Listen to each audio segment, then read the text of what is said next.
When you walk into the mall, there's all these visions of the good life from all these stores. They're basically putting forth, this is the vision of the good life.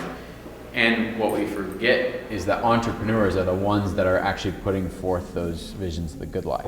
We see on average 5,000 ads a day, which is kind of crazy. And the question is, what are those ads saying? They are selling a vision of the good life, right? And they're not just selling that vision of the good life, they're actually speaking into what it means to be human. Let's blame the evil people on Madison Avenue in the ad industry, right? Let's blame them. Source material, right? What's the source? The source is the entrepreneurs, right? The source is the entrepreneurs that are creating these companies. Advertising is a downstream thing that's sending out messages about what it means to be human and what you should buy and the vision of good life that you should buy into. And if you buy this product, then you'll have this vision of the good life, right? It's a downstream thing. So as much as we ought to, as Christians, care about entrepreneurship, about advertising and the messages, absolutely. But I'm saying let's even go upstream a little bit more to entrepreneurship. What are the actual products that we're making? And so entrepreneurs actually, I think, have a responsibility to think about what is the vision of the good life that my product is putting forth? In other words, what am I telling people they're going to get this better life through what we're selling? And when you think about it that way, it's incredibly powerful, and the responsibility of that it can be very weighty for an entrepreneur. Entrepreneurship is disrupting the major institutions, those major institutions being companies as well as political structures and educational. I mean, it's sort of perpetuating all areas of culture, and it's disrupting. And part of its ability to do that is how quickly we can scale things. Jack Dorsey kind of summed this up, and he did an interview with Forbes magazine. I think he was on the cover of Forbes, and this is where the quote came from. But he said that the most efficient means to spread an idea today is a corporate structure. 200 years ago, it was something different. 100 years from now, it will be something completely different. So he's saying that not only do we have an opportunity to create new things, but those new things are going to send messages. The future of culture, we think, depends largely on the worldview of the next generation of entrepreneurs. If we don't step forward into this, that somebody else shapes the narrative is what happens. Other people are the ones who are in charge of the cultural narrative, and the cultural narrative is increasingly speaking into more and more things, such as what does it mean to be human? Entrepreneurs see a better future, and then they proceed to create it. This is a theological position that we could all agree with, right? Is that we as Christians see a better future possible.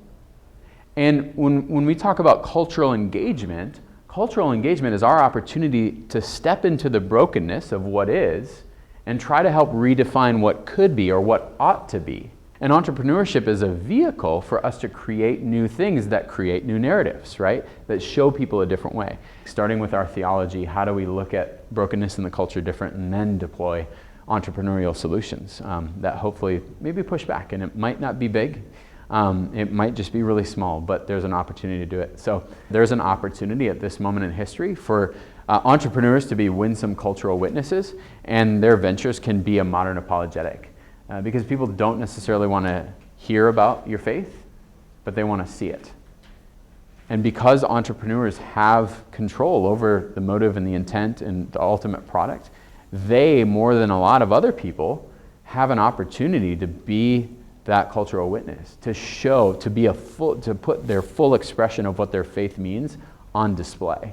It's vocationally minded, and so it's equipping people vocationally to live out their faith and express it in a winsome way to the culture.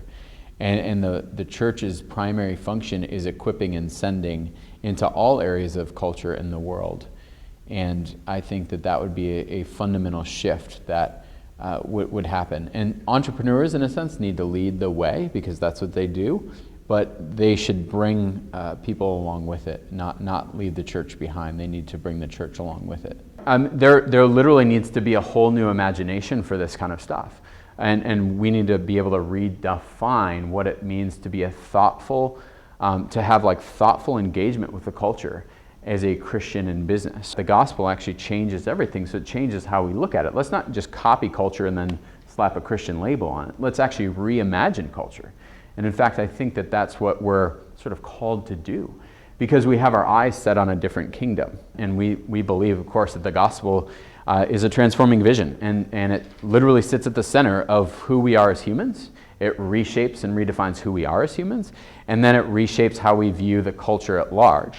And those two things actually inform what we should do as entrepreneurs. So this is kind of the Venn diagram that demonstrates that. Our theology changes everything, and therefore we look at the culture, and specifically the brokenness in the culture, and ways that we could engage in the culture different. And then we think about how we can use our entrepreneurial resources, our intellect, our networks of capital and talent, and actually deploy them in service of things that sort of sit at the center of this, things that are close to God's heart. That's kind of my thoughts on entrepreneurship in this moment, and how we think it's sort of this new blank canvas for us to create new things and propose new ideas to the world through it.